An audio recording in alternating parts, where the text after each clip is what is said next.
नमस्कार छात्रा। हमने पिछले 2 व्याख्यानों में मूल्य एवं लक्ष्यों के बारे में अध्ययन किया है। आज हम जिस टॉपिक पर चर्चा करेंगे वह है स्टैंडर्ड यानी स्तर। स्तर की उत्पत्ति मूल्य से होती है। मूल्य एवं लक्ष्य एक दूसरे से घनिष्ठता से संबंधित होते हैं। स्तर भी मूल्य एवं लक्ष्य से संबंधित होता है, परंतु इनके बीच में अंतर संबंधों की रेखा ढूंढना अत्यधिक कठिन कार्य है।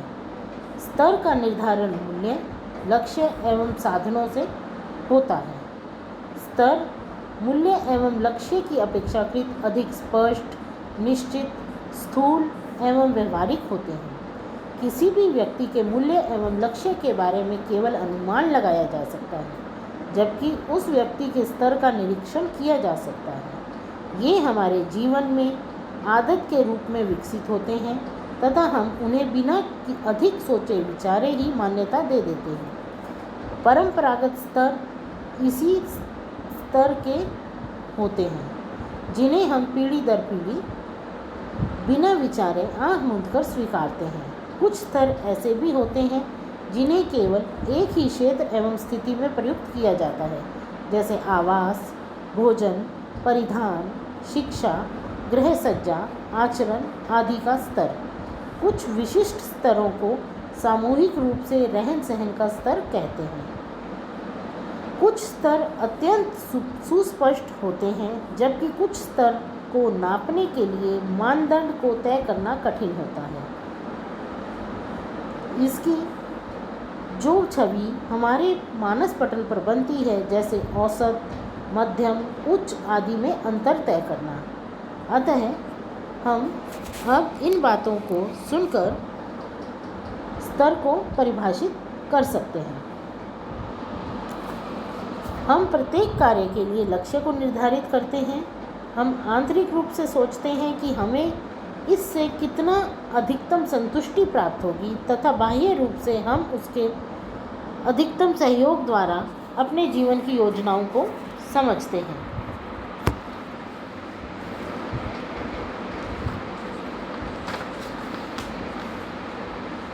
गृह व्यवस्था से संबंधित अधिकतम स्तरों को जीवन को रहने योग्य बनाने हेतु आवश्यक समझी जाने वाली स्थितियों को मानसिक चित्र के रूप में परिभाषित किया जा सकता है।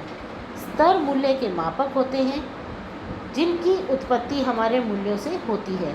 हमारी किसी वस्तु की रुचियों की मात्रा एवं उनके प्रकार को निर्धारित करती हैं। इनसे हमें कितना संतोष प्राप्त हुआ। अतः हम कह सकते हैं कि स्तर एक आंतरिक मानक है, जिसका चित्र व्यक्ति के मानस पटल पर चित्रित होता है। व्यक्ति इसे पूरा करता है। कोई बाहरी दबाव या नियम नहीं होता जो व्यक्ति को उसे पूरा करने हेतु दबाव डाले। यह केवल व्यक्ति विशेष या समूह द्वारा मान्यता प्राप्त तरीकों से किया जा सकता है, अर्थात यह जीवन जीने योग्य बनाने हेतु आवश्यक समझी जाने वाली स्थितियों को मानसिक चित्र है। इसकी प्राप्ति से संतोष एवं नहीं मिलने पर दुख, पीड़ा, असंतोष, बेचैनी होनी लगती है। सामान्य शब्दों में हम समझ सकते हैं कि स्तर अपने लक्ष्यों को एवं अपने मूल्यों को सेटिस्फाइड लेवल तक प्राप्त करने का एक मापदंड है। यह एक मापक है कि हमने अपना लक्ष्य किस हद तक या कितना प्राप्त किया है, वह हमने अपने मूल्यों को कितना आत्मसात किया है। हम कोई भी कार्य अपने मूल्यों के अनुसार किस हद तक कर पाए हैं। यह स्तर जो है एक मापक का कार्य करते हैं। नेक्स्ट टॉपिक है क्लासिफिकेशन ऑफ स्टैंडर्ड यानी स्तरों का वर्गीकरण। स्तर 2 प्रकार के होते हैं, परंपरागत स्तर व परिवर्तनशील स्तर। परंपरागत स्तर या ट्रेडिशनल स्टैंडर्ड्स रूढ़िगत एवं स्थिर होते हैं। इन्हें समाज के एक बड़े समूह द्वारा स्वीकार किया जाता है। परिवार इसे बिना विचारे अपनाता है। वह पीढ़ी दर पीढ़ी हस्तांतरित करता रहता है। व्यक्ति समाज में रहता है, वह समाज द्वारा निर्धारित नियमों, मूल्यों एवं स्तरों की पालना ना चाहते हुए भी करता है। उसे समाज द्वारा निर्धारित स्तर को प्राप्त करने के लिए आवश्यकता अनुसार स्वयं को बदलना पड़ता है तथा समाज के साथ सामंजस्य बिठाना पड़ता है, भले ही उसके लिए उसे कुछ कष्ट उठाना पड़े। वास्तव में परंपरागत स्तर उच्च स्तर जिसे बनाए रखने के लिए अधिक समय, श्रम, धन की आवश्यकता होती है। उदाहरण के तौर पर घर में प्रतिदिन सफाई करना, पोछा देना, रसोई घर की सफाई करना, चूल्हा साफ करना, रात में बर्तन साफ करना, ब्रश करना, कपड़े धोना आदि उपरोक्त सभी परंपरागत स्तर के उदाहरण हैं, जिसे प्रत्येक गृहिणी को करना पड़ता है। यदि किसी कारणवश गृहिणी सुबह उठकर घर में सफाई नहीं कर पाती है और उसी घर में अतिथि आ जाते हैं तो उसे उनके सामने थोड़ी झिझक या शर्मिंदगी महसूस होती है। वह अनायास ही उसका एक्सप्लेनेशन देने लगती है कि आज उसने अमुक कारणों से घर की सफाई नहीं की। अर्थात समाज में अपने आप को जस्टिफाई करने के लिए वह इस चीज़ को अति आवश्यक मानती है कि समाज में एक सम्मानजनक स्थिति प्राप्त करने के लिए यह सब कार्य आवश्यक रूप से होने चाहिए। द्वितीय प्रकार है परिवर्तनशील स्तर या फ्लेक्सिबल स्टैंडर्ड्स। ये वह स्तर होते हैं जो परंपरागत स्तर के ठीक विपरीत हैं, जिन्हें व्यक्ति अपनी इच्छा, रुचि, आवश्यकता व सुविधा के अनुसार बदल लेता है। इन स्तरों को समाज के बड़े समूह द्वारा मान्यता नहीं दी जाती, ना ही अपनाया जाता है, बल्कि व्यक्तिगत तौर पर इसका निर्धारण किया जाता है।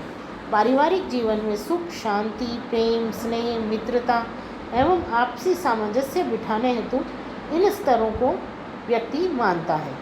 ये परिवर्तनशील स्तर समय, स्थान, प्रदेश आदि के अनुसार परिवर्तित हो जाते हैं। इन्हें कम समय एवं श्रम में प्राप्त किया जा सकता है। यथार्थ में ये स्तर परंपरागत स्तर की अपेक्षाकृत निम्न स्तर के हैं। उन लोगों के लिए अनुकूल है जिनके पास समय, श्रम एवं धन का अभाव हो। विशेषकर नौकरी पेशा पति पत्नी के लिए ये स्तर उपयुक्त होते हैं, क्योंकि उनके पास समय का सख्त अभाव रहता है। पारिवारिक जीवन में परिवर्तन के साथ गृह कार्यों का स्तर सामंजस्य ही परिवर्तनशील स्तर का महत्व को समझाता है। जैसे पर्याप्त समय होने पर हम घर के प्रत्येक कमरे में झाड़ू पोछा लगाते हैं, घर की सभी चीज़ों की भली भांति झाड़ पोछ करते हैं, यहाँ तक कि दीवार एवं छत पर लगे जाले भी झड़काते हैं, घर के कोने कोने की सफाई करते हैं।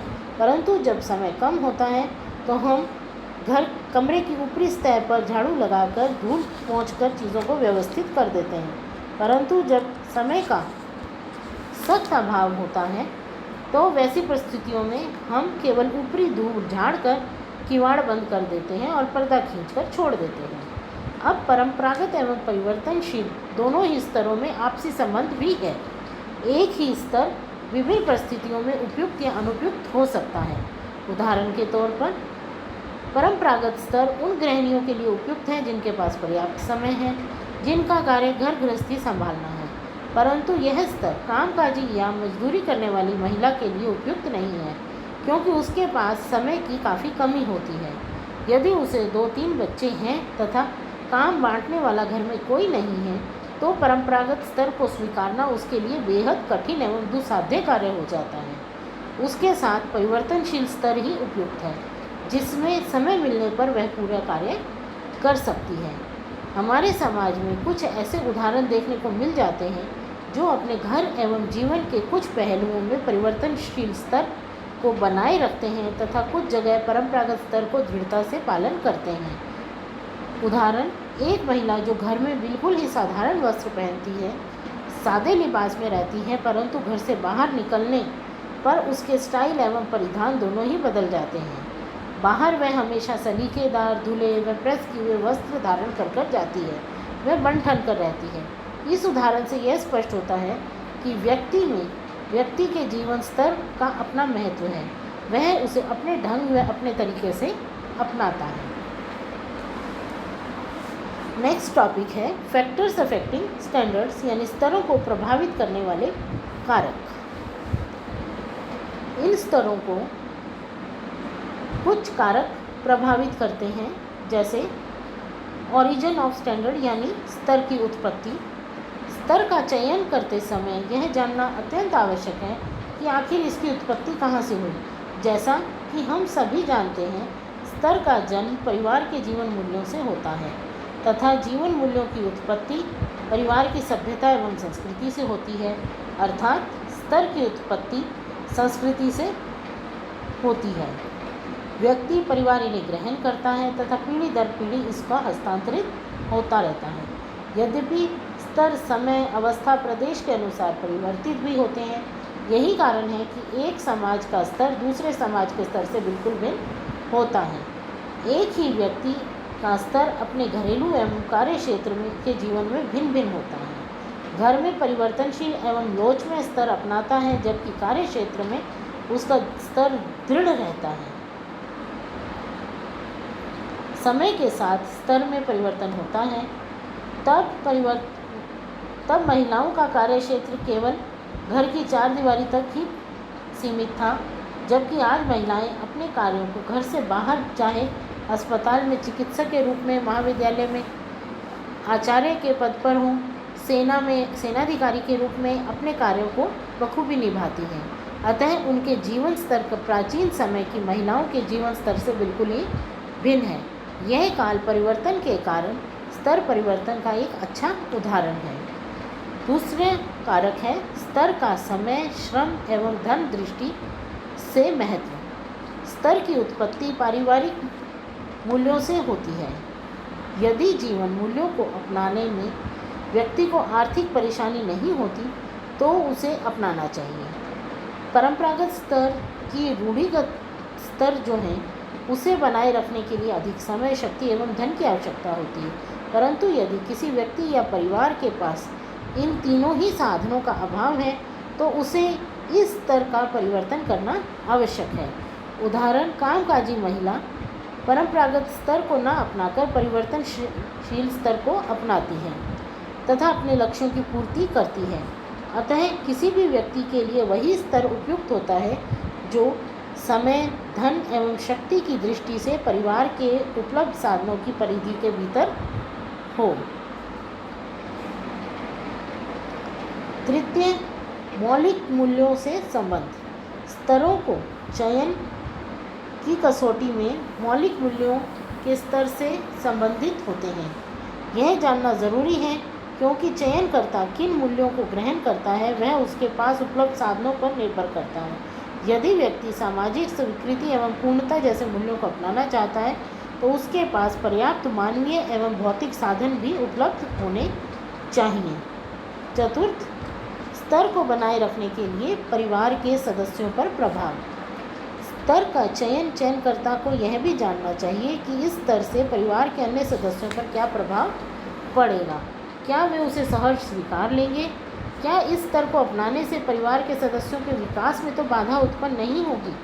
यदि परिवार द्वारा निर्धारित स्तर के अन्य सदस्यों के विकास में बाधा उत्पन्न होती है तो उस स्तर को बदल देना चाहिए। लास्ट, स्तरों का सामाजिक स्वीकरण। कई परिवर्तनशील स्तर परंपरागत स्तरों की अपेक्षा अधिक महत्वपूर्ण एवं गुणवान होते हैं क्योंकि इन्हें अपनाने में श्रम एवं शक्ति और धन का कम व्यय होता है। यदि इन स्तरों को अपनाने में समाज द्वारा स्वीकृति मिल जाती है तो अधिकांश लोग इन स्तरों को अपनाने लगते हैं। इनमें परिवार एवं समाज के आस्था एवं विश्वास होता है जिन्हें बदलना आसान कार्य नहीं होता। यह स्तर किसी स्थान, समय एवं विशेष रूप से संस्कृति के प्रतीक होते हैं जिन्हें अपनाना व्यक्ति के लिए आवश्यक हो जाता है। अतः हम समझ पाए हैं कि परिवार के सदस्यों की इच्छा, रुचियों एवं अनुभवों के आधार पर जीवन मूल्यों, लक्ष्यों एवं अभिवृत्तियों एवं जीवन दर्शन का निर्माण करता है। इन्हीं के अनुसार स्तर का निर्माण होता है और ये ही किसी व्यक्ति, परिवार, समाज एवं राष्ट्र के रहन सहन के स्तर को निर्धारित करते हैं। Last, inter relationship of values, goals and standards, यानी मूल्य, लक्ष्य एवं स्तर का अंतर संबंध।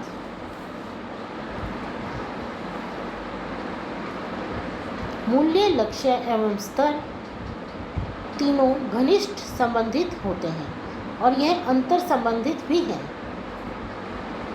मूल्य त्रिकोण का केंद्र बिंदु है। यह लक्ष्य एवं स्तर से अधिक महत्वपूर्ण है, यद्यपि यह अधिक अस्पष्ट, अनिश्चित एवं आत्मगत होते हैं। लक्ष्य एवं स्तर मूल्य के सहायक होते हैं। इनकी उत्पत्ति मूल्यों से होती है। लक्ष्य एवं स्तर मूल्यों पर अपना प्रभाव डालते हैं। तो छात्राओं, आशा है आपको मूल्य, लक्ष्य एवं स्तर भली भांति रूप से समझ में आ गए होंगे।